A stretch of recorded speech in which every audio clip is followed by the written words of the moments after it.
काय झालं परभणीला आज? एवढा आवाज कसा कमी आहे?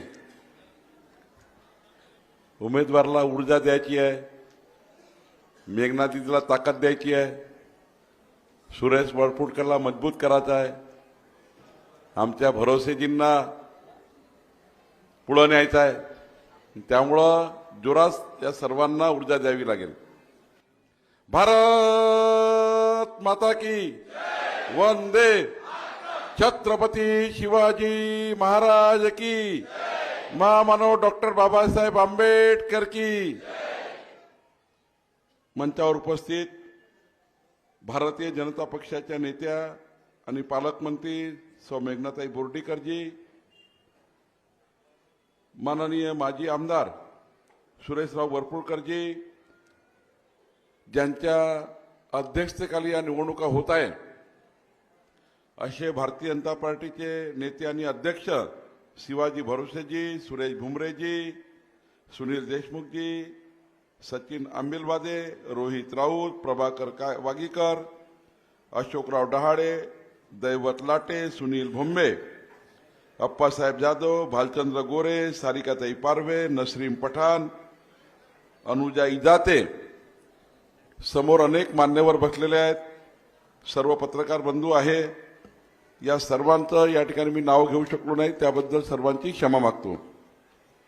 बंधू भगिनींनो, आता भाऊ हे कॅमेरावाले फोटोवाले सर्व बाजूला होऊन द्या. खूप फोटो झाल्या माझ्या, एवढा फोटो मलाही नाही पाहिजे.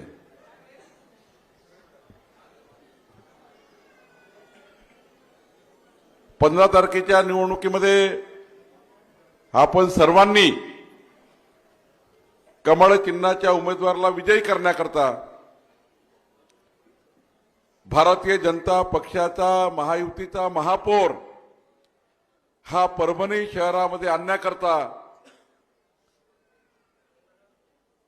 आपल्या सर्वांना 15 तारखेच्या 5:30 वाजेपर्यंत आपण सर्वांनी प्रचंड मेहनत करून आपल्या सर्व उमेदवारांना विजयी करा, अशी विनंती करण्याकरता मी आपल्याकडे आलो आहे. माननीय मुख्यमंत्री देवेंद्र फडणवीसजी आपल्या परभणीमध्ये येऊन विकसित परभणीचा संकल्प करून गेलेले आहे. बंधू भगिनींनो, 15 तारखेची निवडणूक ही या ठिकाणी उभे असलेल्या उमेदवाराच्या नशिबाची नाही आहे. ही निवडणूक मेघनाताई बोर्डीकरच्या नशिबाची नाही आहे. ही निवडणूक शिवाजी भरोसेच्या नशिबाची नाही आहे. ही निवडणूक चंद्रशेखर बावनकुळेच्या नशिबाची नाही आहे. ही निवडणूक परभणी महानगरपालिकेची जनता आहे. या जनतेला माननीय पंतप्रधान नरेंद्र मोदीच्या सरकारकडनं ज्या महानगरपालिकेच्या माध्यमातून 55 योजना येतात, 18 पगड जाती, 12 बोलतेदारचा ओबीसी समाज, 353 जातीचा ओबीसी समाज, मराठा समाज, शेड्यूल कास्ट, शेड्यूल ट्राईब, मुस्लिम समाज, या समाजाकरता ज्या योजना आहेत, या 55 योजना आपल्या नगरसेवकाच्या माध्यमातून आपल्या परभणी शहराच्या जनतेला आणणारी ही निवडणूक आहे. 55 योजना आणणारी ही निवडणूक आहे. बंधू भगिनींनो, गरीब कल्याणाच्या, मध्यमवर्गीय कल्याणाच्या योजना या निवडणुकीच्या माध्यमातून समाजाच्या शेवटच्या गरीब माणसाकडे पोहोचणार आहे. 15 तारखेची निवडणुकी मेघनाताई बोर्डीकर, मी ज्या सरकारमध्ये काम करतो त्या देवेंद्र फडणवीसजीच्या सरकारच्या 48 योजना, अंध, अपंग, निराधार, निराश्रित, विधवा, घटस्फोटीस, आमच्या लाडक्या बहिणीपासून तर शेतकरी शेतमजुरापर्यंत या समाजाच्या कल्याणाच्या योजना आहेत. या योजना आपल्याला 48 योजना आपल्या महानगरपालिकेच्या माध्यमातून परभणीच्या जनतेपर्यंत पोहोचवण्याकरता ही निवडणूक आहे. आणि एवढंच नाही तर मेघनाताई बोर्डीकर पालकमंत्री आहे. पालकमंत्र्याचे विशेष अधिकार आहेत. माननीय पालकमंत्री मेघनाताई बोर्डीकरजी यांच्या डीपीसीच्या माध्यमातून, जिल्हा नियोजन मंडळाच्या माध्यमातून ज्या परभणी महानगरपालिकेकरता 22 योजना येतात, या 22 योजनाची ही निवडणूक आहे. 15 तारखेच्या निवडणुकीमध्ये मतदान करताना विचार आपल्या लोकांसमोर मांडायचा आहे. प्रत्येक वार्डात प्रत्येक घरी जाऊन मांडायचा आहे. 124 योजनाचं कमळ आहे.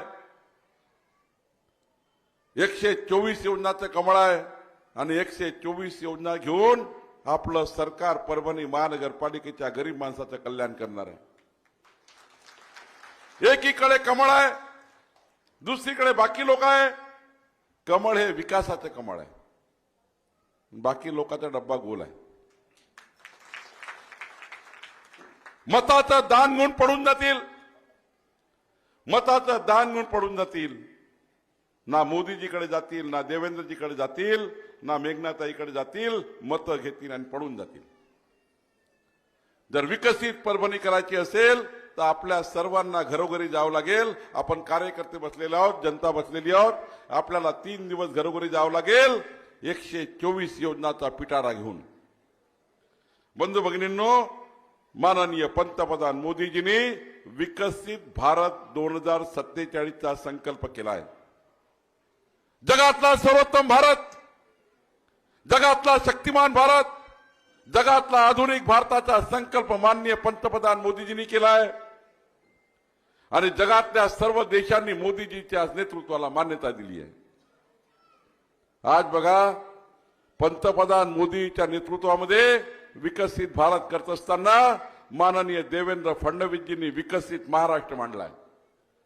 2029चा महाराष्ट्र, 2035चा महाराष्ट्र आणि 2047च्या महाराष्ट्राच्या विकासाची संकल्प मंत्रिमंडळाच्या बैठकीत मंजूर केलाय. तिकडे मागच्या लाडक्या बहिणी शांत राहा. मागच्या लाडक्या बहिणी आपसात बोलू नका. बंधू भगिनींनो, 2029चा संकल्प आणि जेव्हा मंत्रिमंडळासमोर देवेंद्रजी संकल्प मांडला त्यामध्ये विकसित परभणीचाही संकल्प मांडलाय. आज बघा, या परभणीमध्ये खऱ्या अर्थाने प्रचंड विकासाची कामं आपल्याला करायची आहे. रस्ते करायचे, लाईट करायचे, झोपून उठल्यापासून झोपतपर्यंत मनुष्याच्या गरजा पूर्ण करायच्या आहे. या ठिकाणी बाजारपेठ आहे, नाल्या आहे, ज्या आपण आता जाहीरनामा देतोय. आपण या ठिकाणी जो जाहीरनामा प्रकाशित करणार आहोत ती विकासाची गॅरंटी आहे. या सरकारच्या माध्यमातून, देवेंद्र फडणवीसच्या सरकारच्या माध्यमातून विकसित परभणी 2047ला परभणीची जनसंख्या विचारात घेऊन ज्या बाळांनी जन्म घेतला, जे बाळ जन्म घेणार आहेत त्यांच्याकरता परभणी कसं असेल हा विजन डोळ्यासमोर ठेवून 2047 परभणी हा विचार करा. तेव्हाचे बाळ, तेव्हाची लोकसंख्या, आपण सर्व जेव्हा 2023 वर्षानंतर जाऊ तेव्हा 23 वर्षानंतरचा भारत, 23 वर्षानंतरचा महाराष्ट्र, 23 वर्षानंतरची परभणी आणि 23 वर्षानंतर या परभणीला सुरक्षित परभणी, या परभणीला सर्वात मोठी सिक्युरिटी द्यावी लागणार. या शहरामध्ये कोणी जातीवाद करू नये, जातीवादी दंगे करू नये, सुरक्षित परभणी द्यावं लागेल. अवैध धंद्याची कंबर मोडून काढावी लागेल. या शहरामध्ये गोवंश चालणार नाही याचा विचार करावा लागेल. या शहरामध्ये प्रचंड ताकदीने सिक्युरिटी द्यावी लागेल. आणि मेघनाताई, आपण विचार करतोय मार्चच्या अधिवेशनामध्ये या आपल्या परभणी शहरामध्ये आपल्याला या शहराची गल्ली न गल्ली, चौक न चौक, रस्ता न रस्ता हा हाय प्रोफाईल, हाय क्वालिटीच्या सीसीटीव्ही सर्व्हिलन्स खाली आणायचा आहे. सीसीटीव्ही सर्व्हिलन्स या शहराचं आर्टिफिशियल इंटेलिजन्सच्या माध्यमातून नवीन सर्व्हिलन्स करून प्रत्येक चौक, प्रत्येक घर परभणीचं रात्री बेरात्री अपरात्री कोणी दरोडा चोरी करू नये. आमचे लहान लहान बाळ घरी राहतात त्यांना इजा करू नये. जो या ठिकाणी चुकीच्या पद्धतीने या शहराशी खिलवाड करणारे अवैध धंद्याचे लोक आहे, या शहरात अवैध धंदा चालू नये. ड्रग्ज, एमडी, गांजा, सट्टा माफिया चालू नये. या शहराला आमच्या लाडक्या बहिणीला सुरक्षा द्यायची आहे. लाडक्या बहिणीची योजना केवळ पैसे देण्यावरतीच नाही आहे, त्यांना निधी देण्यावरतीच नाही आहे, तर आमच्या लाडक्या बहिणीची सुरक्षितता करावी लागेल. मेघनाताई, तुम्ही पालकमंत्री असताना, आणि मी तर तुम्हाला सांगतो 4 काम बाजूला करा. पहिलं काम करा, रात्री 2 वाजताही माझी लाडकी बहीण रस्त्याने गेली, कुणाची वाकडी नजर टाकायची हिंमत होऊ नये, कुणाची वाकडी नजर टाकायची हिंमत होऊ नये, याकरता आपल्याला विकसित परभणी करायची आहे. बंधू भगिनींनो, विकसित परभणीचा संकल्प देवेंद्रजींनी केला आहे. आमच्या मेघनाताईंनी विशेष प्रकल्प आणण्याची योजना तयार केली आहे. सुरेश वरपुडकरजी या ठिकाणी अनेक पद्धतीने आपल्याला विकासाचे कामं करण्याचा निर्णय घेत आहेत. मी तर सांगेल, खऱ्या अर्थाने या शहराला विकसित शहर करण्याकरता प्रचंड मेहनतीने आपल्याला मजबूती द्यायची आहे. आज बघा, मध्य प्रदेशमध्ये 25 वर्ष भाजपाचं सरकार आहे. लाडक्या बहिणीची योजना 25 वर्षापासून सुरू आहे. छत्तीसगडमध्ये भाजपाचं सरकार आहे, 15 वर्षापासून आपली योजना सुरू आहे. पण कर्नाटकमध्ये काँग्रेस पार्टीने लाडक्या बहिणीची योजना बंद केली. ज्या ठिकाणी भाजपाचं सरकार आहे, ही योजना सुद्धा मध्य प्रदेशवरून आली. आमच्या देवेंद्रजींनी शिवराज चव्हाण साहेबांशी बोलून आमच्या एकनाथ शिंदेनी त्या काळामध्ये ही योजना केली. पण माझा आज अभिमान आहे, आमच्या लाडक्या बहिणीची योजना ही जोपर्यंत आपलं सरकार आहे तोपर्यंत सुरू ठेवूत. पण पुढच्या काळामध्ये या योजनेला मजबूत करायचं आहे. नुसतं निधी देण्यापुरतं नाही, तर पुढच्या काळामध्ये आमच्या लाडक्या बहिणीच्या योजनेला मजबूत करायचं आहे, वाढ करायची आहे. आणि आता मेघनाताई, मी देवेंद्रजी, नितीन गडकरीजींनी नागपूरमध्ये, आम्ही नागपुरातून आहोत तिघही, आम्ही तिघांनी एक चांगली योजना तयार केली. ती महाराष्ट्राकरता आपण तयार करतो आहे. नागपूरमध्ये 2200 महिला बचत गटांना आम्ही 2200 महिला बचत केले. नागपुरात 10 महिलाचा एक गट, 10 महिलाचा एक गट करत करत आमच्या लाडक्या बहिणीचे बचत गट तयार केले. मी या ठिकाणी सर्व उमेदवाराला विनंती करणार आहे, निवडून आल्यानंतर किंवा निवडणुकीत कमी जास्त झालं तरी प्रत्येक उमेदवारांनी 20 महिलाचे बचत गट तयार करायचे. 20 महिलाचे बचत गट. आणि नागपूरच्या धर्तीवर मेघनाताई 4 पैसे केले चालाल, पण 1 लाख रुपयाच्या एका बचत गटाला अनुदान देण्याचा निर्णय आपल्याला करता. 1 लाख एक महिला बचत गट, 1 लक्ष रुपये एक महिला बचत गटाला अनुदान द्यायचं आहे. कर्ज नाही आहे आम्हाला, कर्ज द्यायचं नाही आहे, महिलांना कर्जबाजारी करायचं नाही आहे. पण 1 लाख रुपये स्वरोजगाराकरता, रोजगार निर्मिती करता आमच्या महिला बचत गटाला देऊन या सर्व महिला बचत गटांना या ठिकाणी महाराष्ट्राच्या उद्योजकाशी जोडून या महिला बचत गटांना कमीत कमी मेघनाताई प्रत्येक वर्षी 500 महिला बचत गट. तुमच्या 5 वर्षाच्या कार्यकाळामध्ये 2500 महिला बचत गटांना तुम्ही रोजगार देण्याची योजना तयार करा आणि या ठिकाणी उद्योजकाला जोडून देण्याचं काम करा. 25,000 महिलाच्या हाताला रोजगार द्यायचा आहे. एकीकडे महिला बचत गटाच्या माध्यमातून आपल्याला महिलांना रोजगार द्यायचा आहे आणि दुसरीकडे या महाराष्ट्राला मजबूत करण्यासाठी काम करायचं आहे. आज बघा, आपल्या घरी जे वीज येते ना, हे वीज आमच्या नागपूरवरून येते.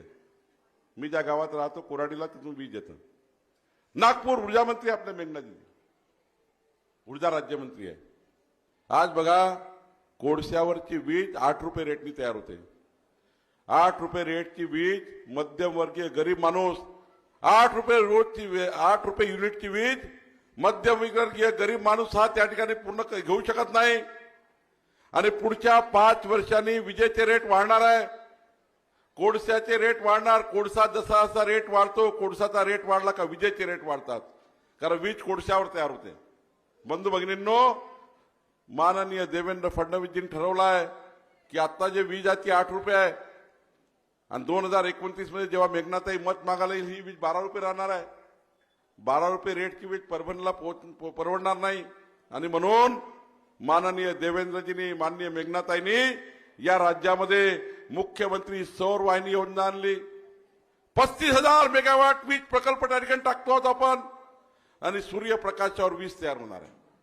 सूर्यप्रकाशावर वीज तयार होणार आणि सूर्यावरचा विजेचा रेट, सूर्यप्रकाशावरचा विजेचा रेट हा 2 रुपये 80 पैसे आहे.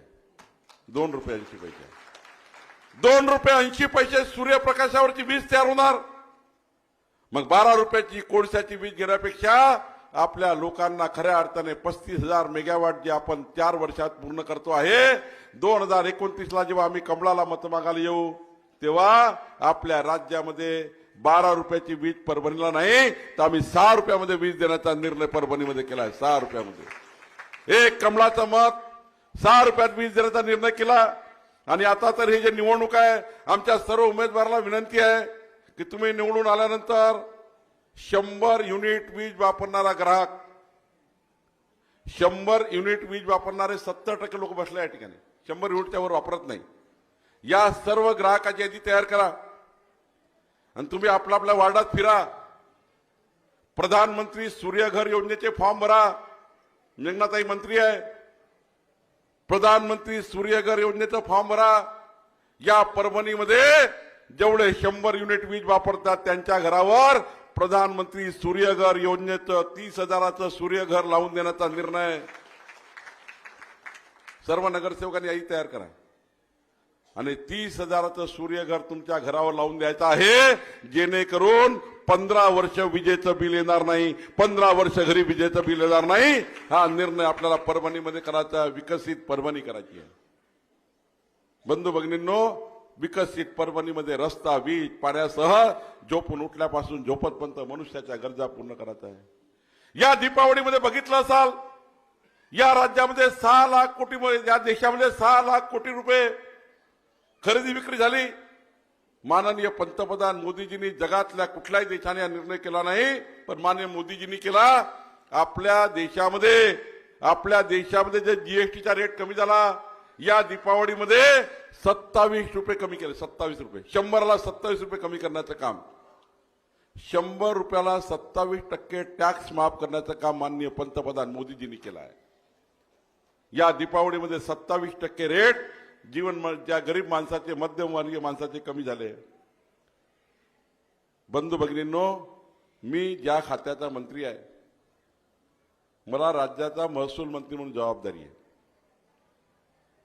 आणि ही जबाबदारी देवेंद्रजींनी देताना मला सांगितलं आहे की या महाराष्ट्राच्या 14 कोटी जनतेच्या मालमत्तेचं रक्षण करण्याची जबाबदारी माझी आहे.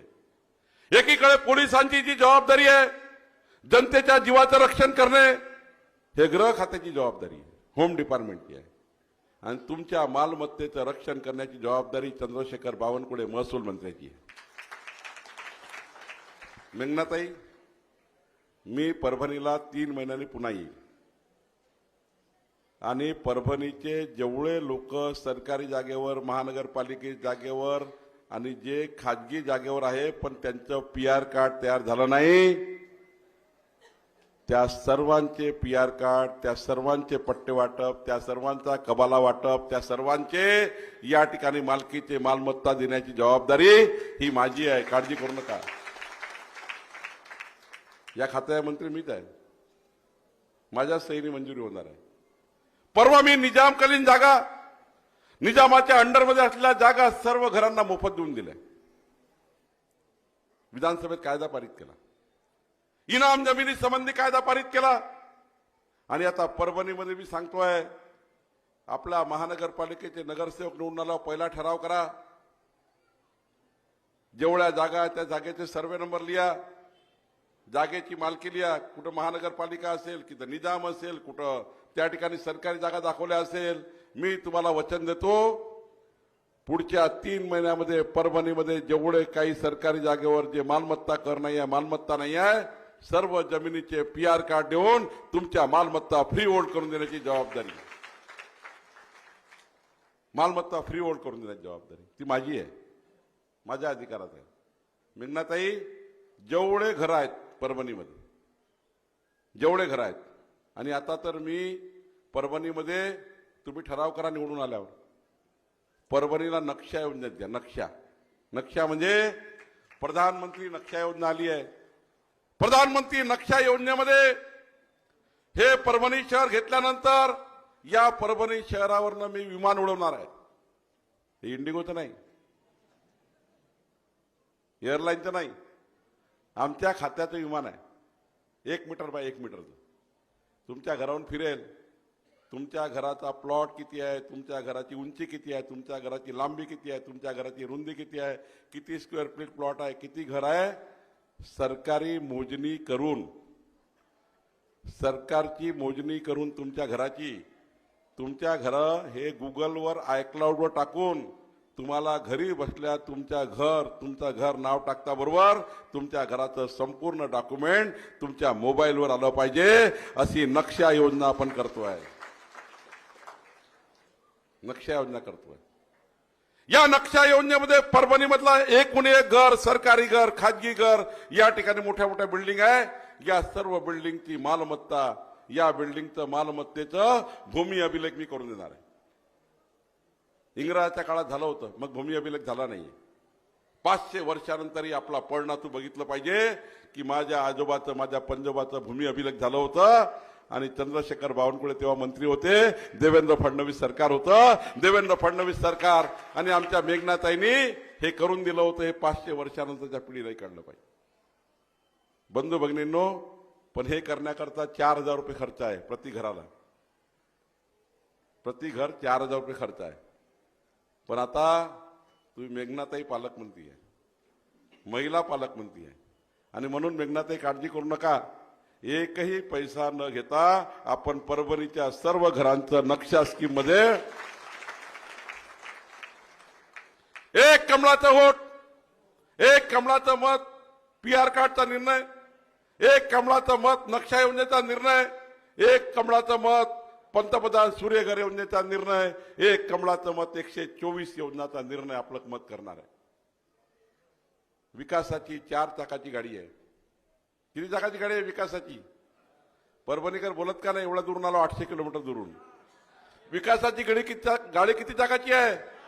बाहेर गाडी किती चाकाची उभी आहे? परभणीच्या महानगरपालिकेसमोर विकासाची 4 चाकाची गाडी उभी आहे. एक चाक पंतप्रधान मोदीजींच्या 55 योजनेचा आहे, एक चाक देवेंद्र फडणवीसजीच्या 48 योजनेचा आहे, तिसरं चाक माननीय नितीन गडकरीच्या माध्यमातून परभणीमध्ये उडान पूल बांधण्याचं, परभणीचे रस्ते करण्याचं, इंटिग्रेटेड प्लान तयार करण्याचं नितीन गडकरीचं तिसरं चाक आहे. आणि चौथं चाक आमच्या मेघना दिदीचं आहे. 4 चाकाची विकासाची गाडी उभी आहे. आणि या गाडीला आता पेट्रोल लागणार आहे. लागेल का नाही पेट्रोल? विकासाची गाडी उभी आहे, त्या गाडीचं पेट्रोल टाकण्याकरता मी आलो आहे.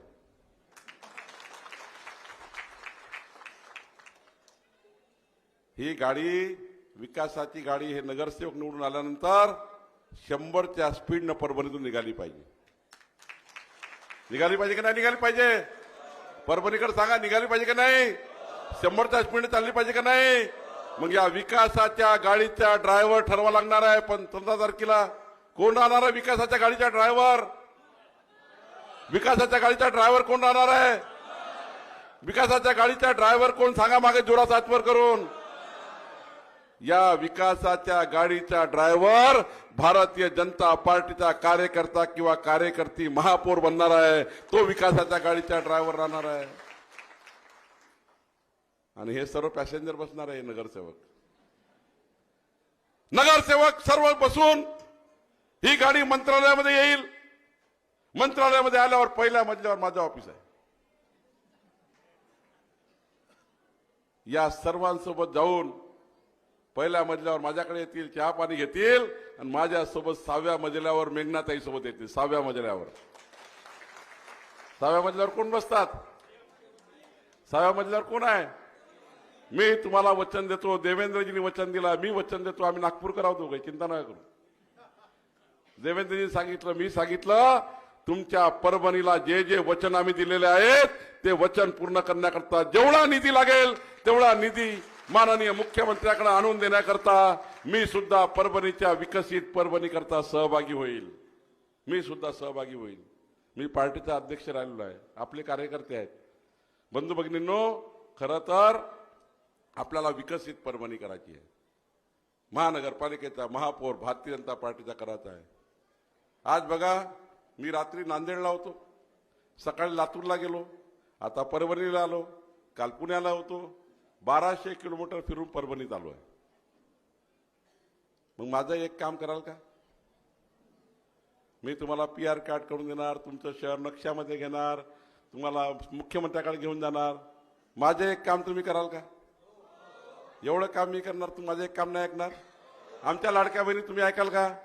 एक काम ऐकाल का? तिकडं तिकडं मागचे भाऊ जरा हात वर करून सांगा, माझं एक काम कराल का? पक्क कराल? ऐकाल? सांगू सांगू मग 15 तारखेला सकाळी लवकर झोपून उठा. 15 तारखेला सकाळी लवकर झोपून उठा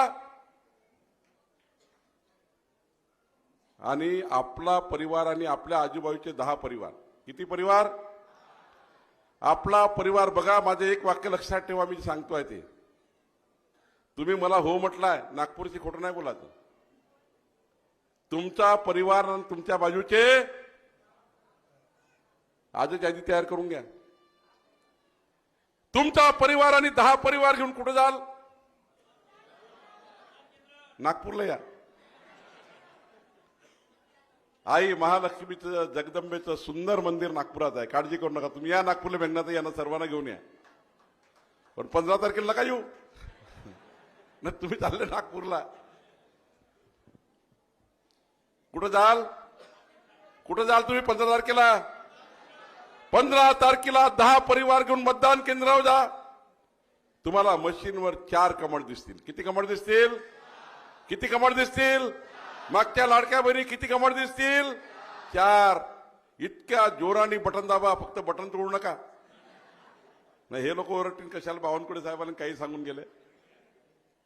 इतक्या जोराने बटन दाबा की भारतीय जनता पार्टीच्या नगरसेवकाला एवढी ऊर्जा मिळेल, एवढी ऊर्जा मिळेल की 5 वर्ष तुमच्या मताचं कर्ज घेऊन आमचा कार्यकर्ता रात्रंदिवस काम करेल. मताचं कर्ज द्या. मताचं दान घेऊन पडून जाणारे लोक आहेत. तुम्ही मताचं कर्ज मागा आणि मताचं कर्ज 5 वर्ष इमानदारीनं हा जाहीरनाम्याप्रमाणे काम करून जनतेच्या मताचं कर्ज आपण या ठिकाणी इमानदारीनं परत करण्याकरता काम करू. कोण कोण घेऊन जाण? 10 घरं. 10 घरं कोण कोण नेणार आहे? ताई तुम्ही जरा जमत का लोकांची? आजूबाजूच्या लोकांशी जमत नाही का तुमचं? जमतं ना? पक्का ना? तुमचा हात वर नव्हता म्हणून म्हटलं. कोण कोण घेऊन जाल? 10 घरं, 10 परिवार कोण कोण घेऊन जाल? मी बघा, ज्याचे हात खाली आहे ना ते समजेन त्यांच्या गावात जमत नाही, त्यांच्या आजूबाजूशी जमत नाही. घेऊन जा ना 10 घरं. तुम्ही 10 घरं घेऊन जा. तुम्ही 15 तारखेपर्यंत 10 परिवार सांभाळा. तुम्हाला 5 वर्ष सांभाळण्याची जबाबदारी आमच्या लोकांची आहे, आमच्या लोकांची आहे, आमच्या लोकांची आहे. काळजी करू नका. दीपावलीमध्ये महालक्ष्मी पूजन तर केलं असाल? दीपावलीमध्ये महालक्ष्मी पूजन झालं असाल? केलं का नाही? पक्क. वेगवेगळ्या धर्माचे लोक त्यांनी आपल्या धर्माची पूजा पाठ केली असेल, पण आपण दीपावलीमध्ये महालक्ष्मी पूजन केली का? तुम्ही बघितलं असाल, जर इमानदारीनं लक्ष देऊन महालक्ष्मी पूजा केली असाल, इमानदारीनं पती पत्नी सोबत, आई वडिलांसोबत. आई महालक्ष्मी कशावर होती? आई महालक्ष्मी कशावर होती? आई महालक्ष्मी कमळावर होती. आपल्या घरची लक्ष्मी ही कमळावरती, महालक्ष्मी कमळावर होती. तर परभणीच्या विकासाची लक्ष्मी सुद्धा कमळावरच येणार आहे, कमळावरच येणार आहे. बंधू भगिनींनो, आजपासून कामाला लागा. प्रचंड प्रचंड मतदान, प्रचंड प्रचंड उत्साह आपण तयार करा. आणि माझी विनंती, तुम्ही सर्व मान्य केला असेल तर दोन्ही हात वर करून सांगा, मान्य केली आहे ना? मान्य केली आहे ना? भारत माता की